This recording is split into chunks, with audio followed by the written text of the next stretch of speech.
ঈদ মুবারক। ব্রিটেনের রাজধানী লন্ডনে ইস্ট লন্ডন মসজিদে আপনারা জানেন যে বেশ কয়েকটি ঈদের জামাত অনুষ্ঠিত হয়।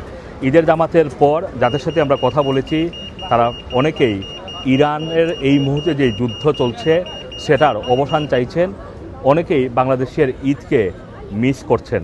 আমি লাস্ট ঈদ করছিলাম 2021-এ, তারপর থেকে আর তো ইকিতে, আর এরপরে আর ইকের বাংলাদেশের ঈদ করা হয় না বাবা মার সাথে। ঈদের দিন আসলে তো মানে একা একা ফিল হয়, বিকজ অফ বাংলাদেশে কিন্তু ফ্যামিলি, তারপর বিভিন্ন জায়গায় আগে যাওয়া ছিল, আর এখন তো ধরেন এরকম মানে আর সময় সাপেক্ষ হয় না, কাজ, তারপর এই যে এখন জাস্ট নামাজ থেকে বের হলাম, ফার্স্ট নামাজ শেষ হলো, তারপর এখন তো ধরেন আপুর বাসায় যাবো, দেন এখান থেকে আবার কাজে চলে যাবো, এই লাইফ, এই লাইফটাতে এরকমই সবসময়।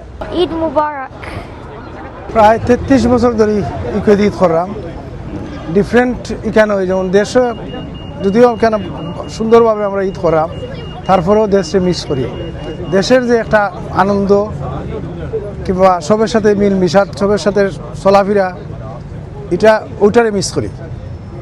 আর কেন এই যে বর্তমানে যে পৃথিবীর যে অবস্থা, আশা করি সব মুসলমান সবের লাগি আমরা দোয়া করি, সবাই শান্তি ফিরিয়া, যুদ্ধ থামুক, আর সবের অগণিত সবের কাছে ঈদের শুভেচ্ছা, ভালোবাসা।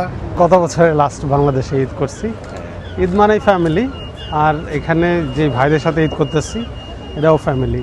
এই ফ্যামিলির বাইরেও আরেকটা, দেশের বাইরে থেকেও এই যে ফিলিংসটা, এত মানুষ মসজিদে দেখেন কত মানুষ আসছে, এটাই আমাদের কাছে ঈদ।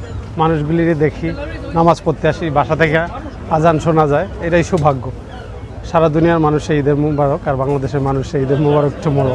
Thank you. আজকে অবশ্য আমরা যে দোয়া করলাম, কারণ আজকে দেখেন পুরো বিশ্বজুড়ে যে যুদ্ধ চলতেছে, আমরা প্রথম দোয়া করি সমস্ত ইরান এবং বাংলাদেশের সমস্ত মুসলিমদের জন্য, পুরো বিশ্বের মুসলিমদের জন্য, আল্লাহ তাআলা জানে সবাইকে আমাদের আজকে আমরা যেরকম শান্তিতে ঈদ করতে পারতেছি, ইরানের মানুষ শান্তিতে ঈদ করতে পারতেছে না, বিশ্বের অনেক মানুষ শান্তিতে ঈদ করতে পারতেছে না, কিন্তু আমরা চাচ্ছি যে আমরা যে দোয়া করছি আল্লাহ তাআলার কাছে, আল্লাহ তাআলা জানে সবাইকে সুস্থ দোয়া করে, বিশ্ব জানে শান্তি নিরাপত্তা করে। ইভেন আমাদের নতুন প্রধানমন্ত্রী তারেক সাহেবের জন্য আমরা দোয়া করতেছি, কারণ আমরা দেখেছি তারেক সাহেব আমাদের যা করতেছে, যা আমাদের এই বিশ্বে এই পর্যন্ত কোনো বাংলাদেশের কোনো প্রধানমন্ত্রী করতে পারেনি, যা আমাদের নেতা করতেছে। আমরা চাচ্ছি যে তারেক সাহেব যেভাবে চলতেছে, এভাবে যদি দেশটাকে চলে, আমাদের বাংলাদেশ অনেক উন্নয়ন করতে পারবে। আমরা এই দোয়াটা আল্লাহ তাআলা করছি, আল্লাহ তাআলা যেন আমাদের কথাটা ঠিক মতো রাখে। আমি নতুন, গত বছরই বাংলাদেশে ঈদ করছি, এই বছর নতুন। আসলে নতুন পরিবেশে রমজান মাস শেষে আমাদের মুসলিমদের জন্য এটা আসলে খুব আনন্দের সময়, যে সারা মাস রোজা রাখার পরে আমরা ঈদটা উদযাপন করতে পারতেছি। ফ্যামিলি ছাড়া আসলে ঈদ উদযাপন করা অনেকটা কষ্টের, তারপরেও নতুন পরিবেশের সাথে নিজেদের মানায় নিতে হয়।